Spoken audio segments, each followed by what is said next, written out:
kita nggak punya acara seperti ini sukses tanpa kehadiran pemimpin masa depan Mas Gibran.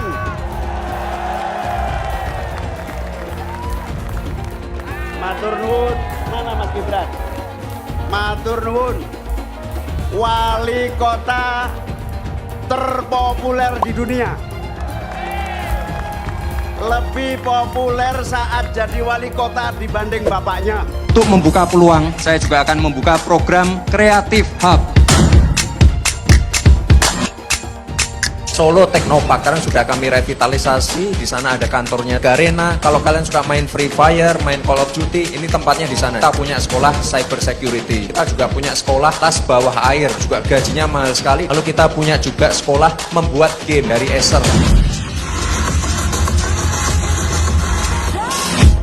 Semua brand-brand besar berkumpul di situ. Gojek, Tokopedia, Shopee, Acer. Di situ juga ada tempat futsal gratis, tempat basket gratis. Kalian mau bikin acara apapun kita gratiskan di situ. Mas Gibran yang dibilang anak ingusan, ya kan? Nggak ada apa-apanya, ya kan? Hanya karena anaknya Jokowi dihina, diejek, ya kan? Ternyata tampil dengan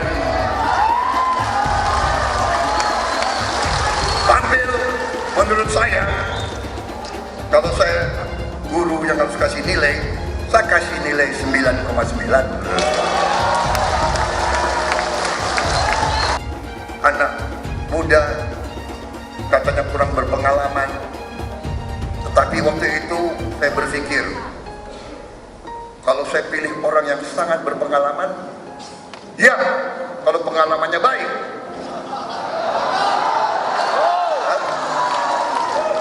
Kalau pengalamannya adalah pengalaman korupsi, bagaimana? Kalau pengalamannya selalu mengakal-akalin rakyatnya sendiri, bagaimana? Kalau pengalaman adalah justru menghamba, justru mengabdi kepada bangsa lain, bagaimana? Mendingan kita milih anak muda yang masih bisa kita bina, kita gembleng, apalagi dibantu digembleng oleh orang tuanya sendiri, saudara sekalian.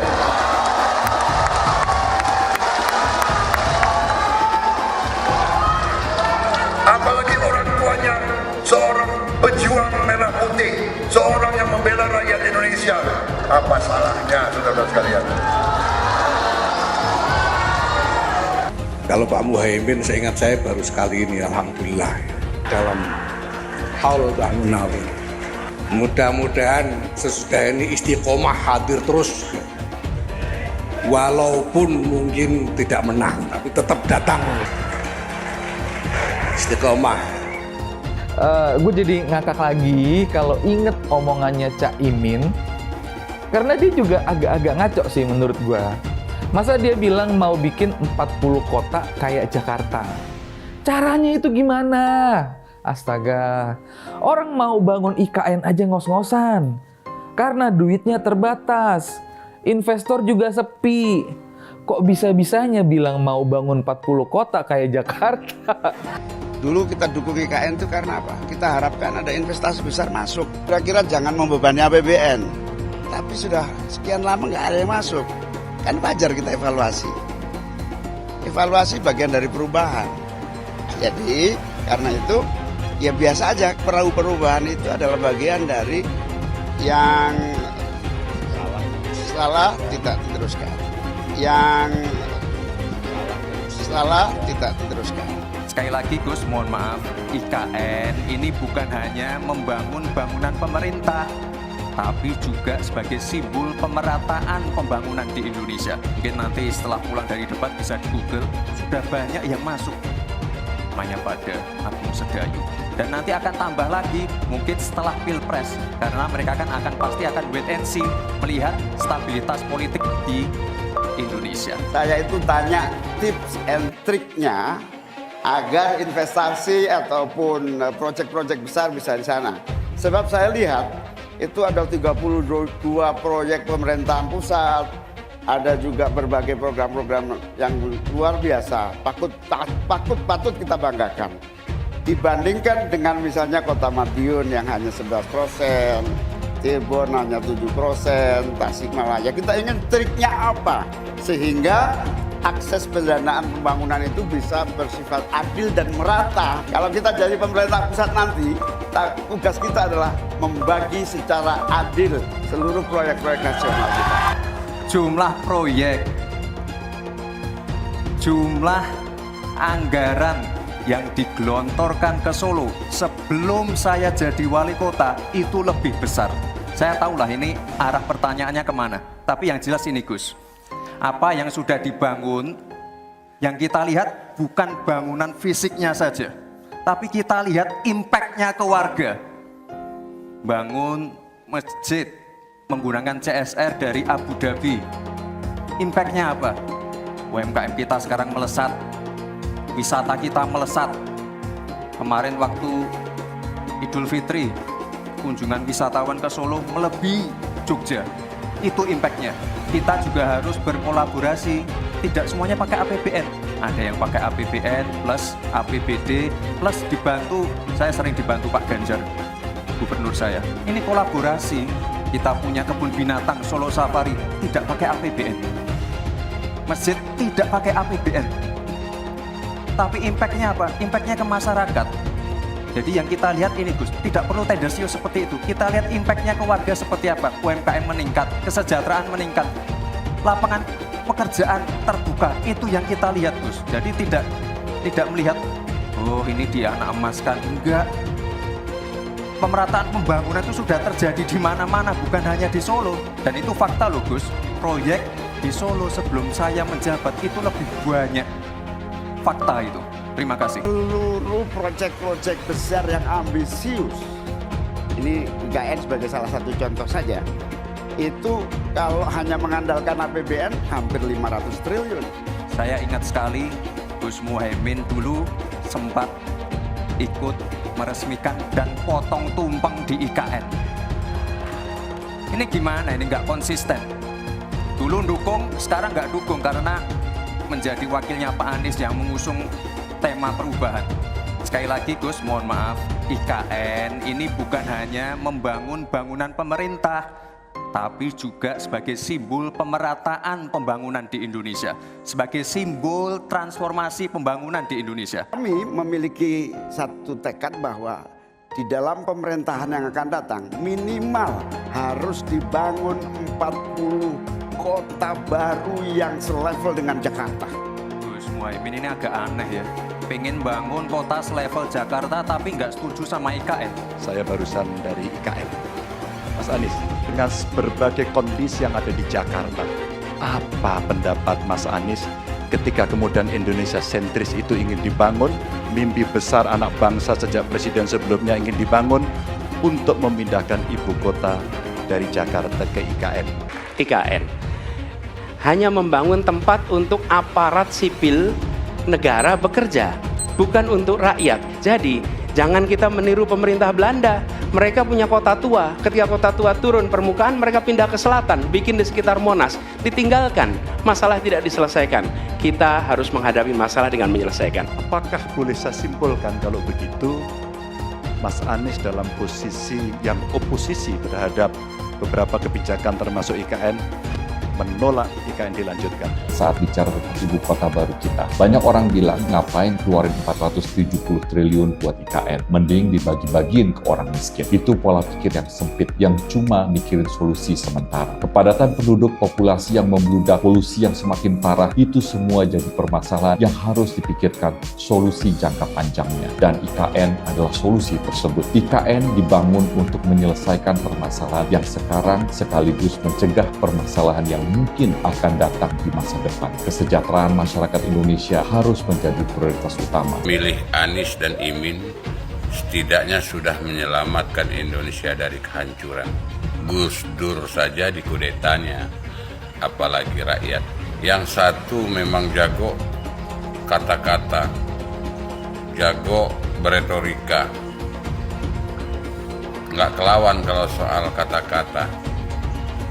Di sisi lain, kita sama-sama melihat yang sudah ditulis pakai tangan dia sendiri, pakai hati dia sendiri, lagi dia ingkari, apalagi hanya mengandalkan kata-kata dan janji.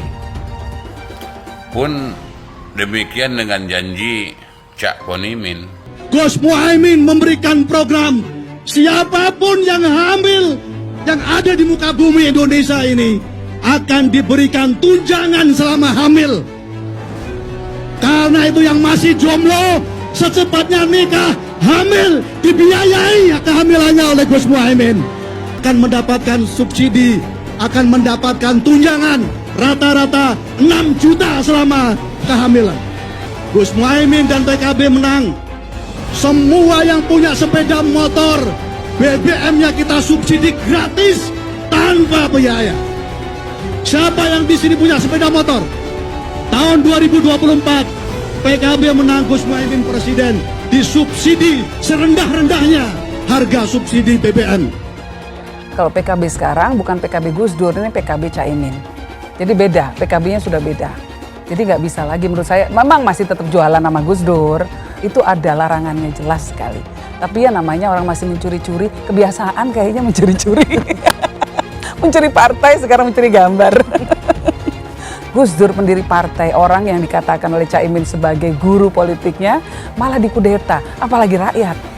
Susah kan mau milih pemimpin seperti itu nanti? Pak Prabowo hari ini adalah calon presiden dari Partai Gerindra. Saya sampaikan berkali-kali bahwa saya tidak ingin menjegal, saya tidak mau menjadi orang yang dibawa untuk berhadapan dengan Pak Prabowo dan menghentikan Pak Prabowo. Saya tidak mau. Dan saya katakan itu kepada siapapun yang datang kepada saya untuk berbicara tentang calon presiden. Yang nanti anak saya dan anak-anak saya akan ingat itu. Nah, saya tidak mau mengkhianati, menikam pada orang yang dulu sudah bekerja, membantu, dan berjuang bersama. Jangan sampai Indonesia jatuh ke tangan pembohong. Jangan sampai Indonesia jatuh ke tangan Anies Baswedan. Anies pintar asumsi bukan pintar bicara, tidak pintar kerja. DKI Jakarta sudah menjadi parameter Anies tidak pantas jadi presiden. Saya mensyukuri kenapa kalah, kenapa ditahan. Saya bersyukur atas itu semua. Saya coba bayangkan ya, kalau seandainya waktu itu kita menang gitu ya, hari ini belum tentu kita bisa nikmati seperti ini. Kita bersyukur 5 tahun Tuhan izinkan kasih ke orang yang pintar ngomong untuk kerja. Coba kalau kita bayangkan gitu ya, kalau kemarin saya masih jadi gubernur, ini saya udah turun ini.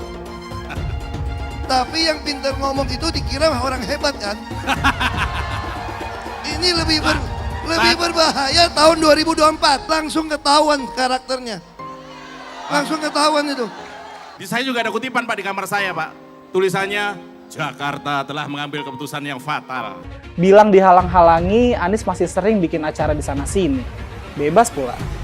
Duh, nggak capek apa ngibulin rakyat mulu, Pak? Nah, yang gue pertanyakan nih, Anies itu kampanye di mana-mana sering naik pesawat jet. Nah, pesawat jet biaya sewanya dari mana, Pak? Atau itu pesawat jetnya siapa, Pak? Coba jujur deh. Karena setahu gue nih, itu punya bos Anda, Surya Paloh. Anies bicara soal pendidikan. Padahal waktu dia di Jakarta, dia sendiri nggak mampu buat memberikan bangku sekolah yang cukup waktu mimpin di Jakarta. Artinya, dia nggak mampu memberikan bukti kalau omongan dia itu bisa dilaksanakan. Anies bilang, setiap jabatan harus diisi sama orang-orang yang kompeten. Lah, faktanya di Jakarta, beberapa jabatan diisi sama orang-orang dekatnya dia. Nggak kompeten pula. Terus TGUPP, itu yang jumlahnya seabrek-abrek, fungsinya buat apa, Pak? Kok Jakarta makin berantakan sih? Sekali lagi, Anies nggak bisa membuktikan omongannya. Anies bilang dia akan membuka lapangan kerja. Yang dulu janjinya 200.000 lapangan kerja, ternyata cuma ngomong kosong, alias cuma janji palsu. Soal pembangunan yang berkelanjutan. Dia bilang di Jakarta dia udah meneruskan yang udah baik. Lu jangan percaya ya, itu ngibul. Faktanya nggak seperti itu loh. Belum lagi nih, program penanggulangan banjir. Jadi di daerah Jakarta itu ada daerah yang sebelumnya udah bebas banjir. Pas Anies mimpin, kok bisa-bisanya daerah itu banjir lagi? Gimana nggak banjir kalau kalinya udah nggak pernah dikeruk sama dibersihin, Pak? Kalau soal Jakarta, gue bisa bicara banyak deh. Jadi gue saksi bobroknya kepemimpinan Anies di Jakarta. Dan gue bisa pastiin, omongan manisnya Anies soal apa yang dia lakukan waktu mimpin Jakarta itu banyak ngibulnya. DKI yang kita harapkan, Anies Baswedan yang begitu jelas Islamnya. 4 tahun 8 bulan jadi gubernur. Mana peraturan pergub saja yang melarang migrasi? Mana perda Islam apalagi? Yang akhirnya tidak berani juga menegakkan hukum Islam. Banjir tetap banjir, macet tetap macet, kriminalitas Jakarta. Anda tahu, 2 menit sekali terjadi pencurian. Sekarang orang sedang euforia, dia mau dicapreskan. Bagaimana umat terjebak lagi, bodoh lagi, masuk lagi. Kalau misalnya memang Anies itu mau maju dan dia tekad mau menegakkan hukum Islam dan menyatakan perlawanan, saya menunggu. Tapi dia tidak lakukan itu. Bapak politik identitas Indonesia Anies Baswedan, Bapak intoleransi Indonesia Anies Baswedan. Jangan lupakan, jangan terlena, jangan sampai dia pecahkan kita dengan dagangan ayat dan mayatnya. Air itu turun dari langit, turunnya ke atap rumah langsung sumur bor, bukan ke sungai dan ke laut. Jangan hanya konsentrasi pada pembangunan benda-benda mati yang indah difoto dan bisa ditunjukkan dalam 5 tahun hasilnya. Kalau kita mau menilai sebuah janji, maka lihat janjinya atau lihat kenyataannya. Dulu janjinya apa ya? Dan ini aneh, betul-betul aneh. Ini bukan kampanye, tapi saya sampaikan sini. Di satu sisi menyiapkan jalur-jalur air untuk dikirim ke laut, di sisi lain di lautnya dipasang dengan pulau reklamasi, tinggal tunggu waktu jadi rob, air malin. Dan ini melawan sunnatullah. Kenapa? Air itu turun dari langit ke bumi, bukan ke laut. Harusnya dimasukkan ke dalam bumi, masukkan tanah. Di seluruh dunia air jatuh itu dimasukkan ke tanah. Bukan dialirkan pakai gorong-gorong raksasa ke laut. Jakarta telah mengambil keputusan yang fatal. Bukan banjir, itu memang parkir air. Bukan banjir, itu memang parkir air. Masyarakat berkeliling dengan membawa toa untuk memberitahu semuanya, termasuk sirine. DKI Bond 82 miliar. Apa alat transportasi yang dimiliki oleh hampir setiap orang? Alat transportasi yang dimiliki semua orang adalah kaki. Kalau seandainya orang Jakarta percaya Pak Anies jadi gubernur pun, saya berani jamin kok dia akan lakukan normalisasi yang sama seperti saya lakukan kok. Gak usah bohong lah. Ketika air sampai di muara, maka siap untuk dipompa ke laut. Pancasila Soekarno, ketuhanan ada di pantai. Anak Tuhan dari mana? Kalau Yesus anak Tuhan, bidangnya siapa? Besok di seluruh wilayah Indonesia akan katakan dan Iblis hanya menggoda orang yang beriman. Makanya jarang-jarang orang kafir kerasukan setan. Yang kerasukan setan itu orang baik-baik. Jarang, saya belum pernah nengok Cina kerasukan setan. Pernah tak Ahok itu kerasukan setan? Enggak, setannya juga. Karena sesama setan dilarang saling menggoda. Karena di salib itu ada jin kafir. Haleluya. Kepalanya ke kiri apa ke kanan?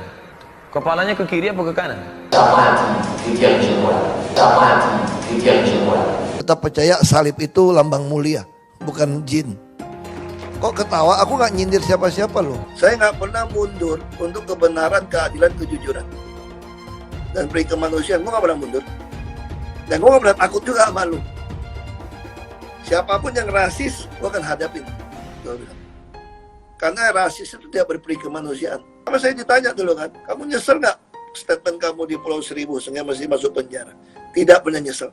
Karena saya mengatakan kebenaran. Anies menuduh Jokowi melakukan penjagalan. Padahal Anies lupa pada rekam jejaknya sendiri di tahun 2017, di mana Anies melakukan penjagalan terhadap Ahok. Semua cara dilakukan, termasuk melakukan politik identitas berbasis agama, sampai-sampai menggunakan kelompok FPI, HTI, dan kelompok intoleran lainnya. Sudah barang pasti, Anies tidak akan melanjutkan program-program Jokowi.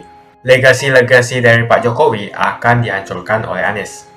Programnya akan diacak-acak oleh Anies Baswedan. Lihat Jakarta, hancur semua. Semisalnya Anies menang, maka ibu kota baru atau IKN nggak akan jalan.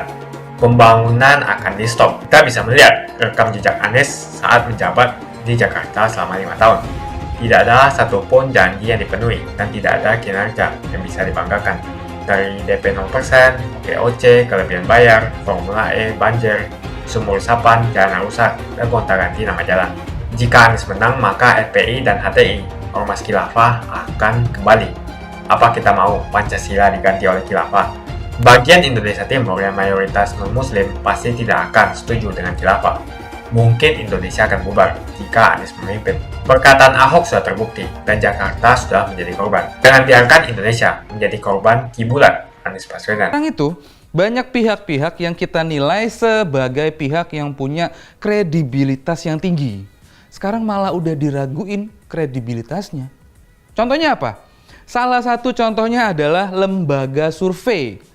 Dari yang gue dengar, banyak lembaga survei yang udah dikondisiin. Ada juga beberapa lembaga survei yang masih beres dan tetap mempertahankan kredibilitasnya. Nah, khusus untuk lembaga survei modelan kayak gini, penanganannya beda. Nah, beberapa lembaga survei itu udah dikondisiin untuk memenangkan paslon tertentu dalam setiap hasil surveinya. Kira-kira siapa paslon yang gue maksud? Ya lu tau lah siapa yang gue maksud. Siapa lagi kalau bukan pasangan Gemoy sama Samsul. Walaupun nggak semua lembaga survei udah dikondisiin, kalau gue ngomong semua, nah berarti gue menggeneralisir. Jadi jangan dipotong terus di framing seolah-olah gue bilang semua lembaga survei. Oke? Biasanya tuh dari pihak pemerintah, dia bakalan nyari tahu. Mereka nih pada mau survei ke daerah mana. Abis itu, sebelum para surveyor itu turun ke lapangan, oknum-oknum yang udah ditugasin itu bakalan ke lokasi duluan untuk nawarin bansos yang katanya dari pemerintah. Tapi sambil ngasih arahan untuk milih pasangan nomor 2 pas nanti ditanyain sama para surveyor. Nah, selain info tadi, gue juga dapat beberapa informasi lain tentang metodologi lembaga survei kalau mau survei. Jadi gini, sebelum para lembaga survei itu survei, biasanya tuh mereka pasti laporan dulu ke pejabat setempat.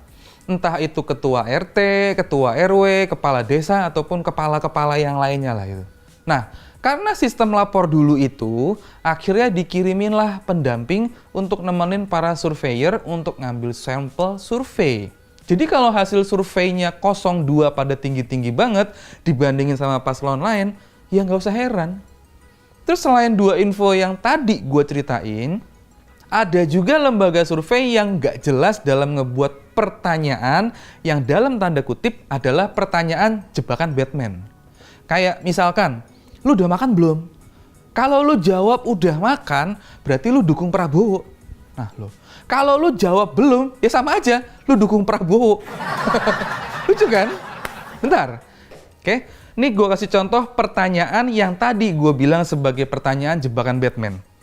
Apakah Anda puas dengan pemerintahannya Jokowi? Apakah Anda ingin pemerintahannya Jokowi dilanjutin?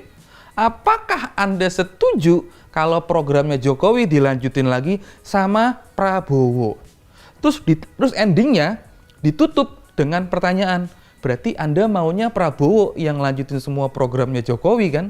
Nah, kira-kira kayak gitu pertanyaan jebakan Batman-nya. Gimana? Menurut lu, kalau lu dikasih pertanyaan kayak gitu, mau dikasih jawaban apa? Bingung kan? Mau bilang programnya Jokowi nggak dilanjutin juga nggak bisa. Karena ya emang kita harus ngaku banyak programnya Jokowi yang bagus dan berhasil dan dirasain manfaatnya oleh rakyat. Jadi kayak digendam atau dihipnotis untuk nurut aja selama proses pengambilan survei. Kan nggak semua masyarakat punya pendidikan sebagus kalian yang paham permainan kata jebakan Batman. Jadi kalau lu bilang setuju, lu langsung dikasih stempel. Oke, dia ngedukung Prabowo. Nah lo, kok enak bener langsung ngasih kesimpulan kayak gitu?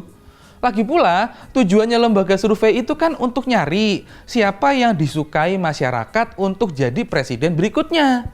Kenapa yang ditanyain duluan malah tentang prestasi Jokowi ataupun kepuasan terhadap Jokowi? Kan lucu, masalahnya nggak kelar di situ doang. Lu mau tahu nggak siapa yang dampingin para surveyor itu? Yang dampingin mereka adalah para aparatur negara yang udah berubah jadi oknum. Mereka mainin perannya sebagai aparatur untuk menggiring opini para koresponden untuk lebih cenderung mendukung Wowo sama Samsul.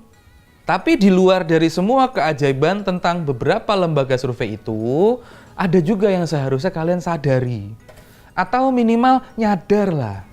Coba perhatiin semua narasi tim sesnya Prabowo dan para buzzernya. Mereka selalu ngeluarin statement Pilpres 1 putaran. Prabowo menang 1 putaran. Dan seterusnya. Berdasarkan dari hasil survei yang beredar yang menangin Prabowo. Tapi kenapa mereka masih tetap pakai metode intimidasi itu? Kalau menurut gua, Prabowo itu takut dan jiper kalau Pilpres sampai lanjut ke putaran kedua. Kalau lu punya otak, seharusnya mereka slow dengan pergerakan kita yang dianggap cerek ataupun cupu dong. Kalau lu punya otak, mereka harusnya nggak ribet seperti yang gue denger pakai acara intimidasi ke akar rumput lewat hasil survei. Kalau dia itu seolah-olah penerusnya Jokowi. Mimpi. Lagian Prabowo tuh termasuk unik. Menang di survei, tapi kalah di Pilpres. Oke? Karena dia tahu angka real tentang angka surveinya dia itu. Dan karena dia tahu angka surveinya itu, makanya banyak info beredar kalau dia pakai metode intimidasi dan terus-terusan ngejual nama Jokowi untuk naikin posisi dia. Menurut gue sih bukan ngejual nama Jokowi, tapi ngejilatin Jokowi untuk dapetin simpati dari akar rumput. Dan sebagai penutupnya, Prabowo itu bukan Jokowi. Gibran juga bukan Jokowi. Prabowo temperamen, kasar, emosian, sedangkan Jokowinya kalem dan slow. Gibran masih kencur dan belum bisa ngebaca situasi secara dadakan. Karena itu, jangan salah pilih pemimpin untuk Indonesia selanjutnya. Apa lo? Dan Gibran juga bukan tipikal orang yang punya backup plan. Dan pastinya dia nggak pernah ngerasain susah kayak bapaknya. Sedangkan Jokowi itu tipenya, kalau plan 1 gagal, masih ada 1000 plan dadakan yang bisa dipilih.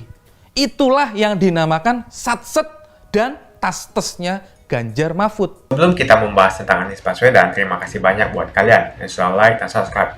Saya mau nanya, coba sebutkan, apa sih yang membuat kalian senang terhadap Anies? Apa sih kelebihannya?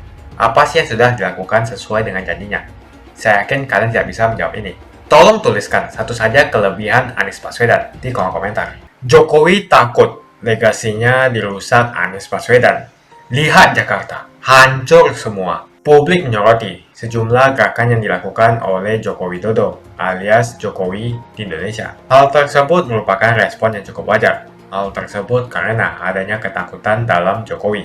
Presiden menurutnya di tengah kelimpungan dengan adanya kemungkinan bahwa kemenangan yang diraih oleh Anies Baswedan. Hal tersebut dapat berujung pada hancurnya sejumlah program dari Jokowi. Hal tersebut jelas terjadi karena penerus kekuasaan kepala negara bukan dari kelompok Pak Jokowi. Lihat saja misalnya di Jakarta. Anies menghancurkan semuanya. Legasi-legasi dari Pak Jokowi akan dihancurkan oleh Anies. Programnya akan diacak-acak oleh Anies Baswedan. Wajar-wajar saja jika Jokowi dalam pusaran ketakutan ketika masa kekuasaan berakhir di tahun 2024. Sudah barang pasti, Anies tidak akan melanjutkan program-program Jokowi. Semisalnya Anies menang, maka Ibu Kota Baru atau IKN nggak akan jalan. Pembangunan akan di-stop. Legasi-legasi Jokowi akan hancur. Anies menuduh Jokowi melakukan penjagalan. Padahal Anies lupa pada rekam jejaknya sendiri di tahun 2017, di mana Anies melakukan penjagalan terhadap Ahok. Semua cara dilakukan.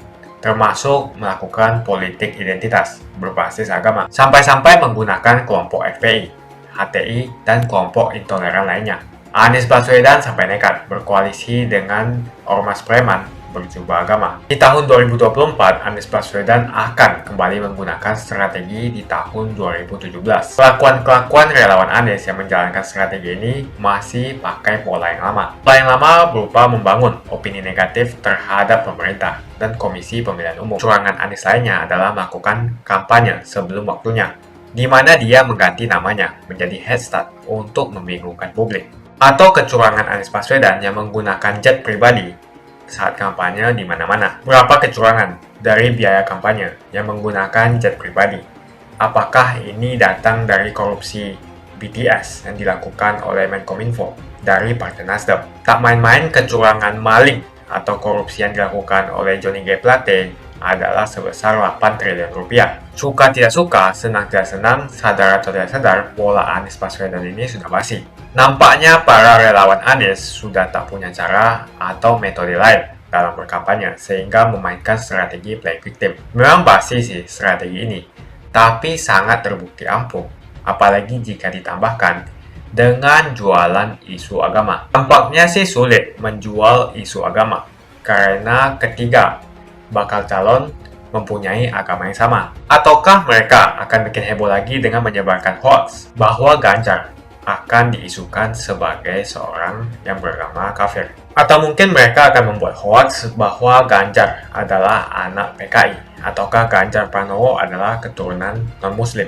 Kita bisa melihat rekam jejak Anies saat menjabat di Jakarta selama 5 tahun.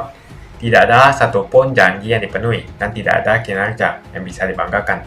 Dari DP 0%, OKOC, kelebihan bayar, Formula E, banjir, sumur resapan, jalan rusak, dan gonta-ganti nama jalan. Diketahui Anies pun masih berhutang 100 miliar kepada Sandiaga Uno, dan sampai saat ini belum dibayarkan. Untuk jadi gubernur saja, Anies sampai berhutang 100 miliar kepada Sandiaga Uno, dan belum dibayarkan. Apalagi jadi presiden, berapa triliun yang akan Anies hutangkan? Dan bagaimana Anies bisa membayar utang triliunan itu? Apakah Indonesia siap untuk dijual? Jika Anies menang, maka FPI dan HTI, Ormas Khilafah, akan kembali. Apa kita mau Pancasila diganti oleh Khilafah? Bagian Indonesia Timur yang mayoritas non-muslim pasti tidak akan setuju dengan Khilafah. Mungkin Indonesia akan bubar jika Anies memimpin. Perkataan Ahok sudah terbukti dan Jakarta sudah menjadi korban. Jangan biarkan Indonesia menjadi korban kibulan Anies Baswedan. Begitu saja opini saya tentang Anies Baswedan. Bagaimana opini kalian? Tuliskan di kolom komentar. Pastikan kalian semua menekan like di video ini. Dan jangan lupa bagikan video ini ke teman dan family Anda supaya mereka semua mengetahui tentang informasi ini. Tekan tombol subscribe dan bunyikan lonceng notifikasi supaya kamu tidak ketinggalan.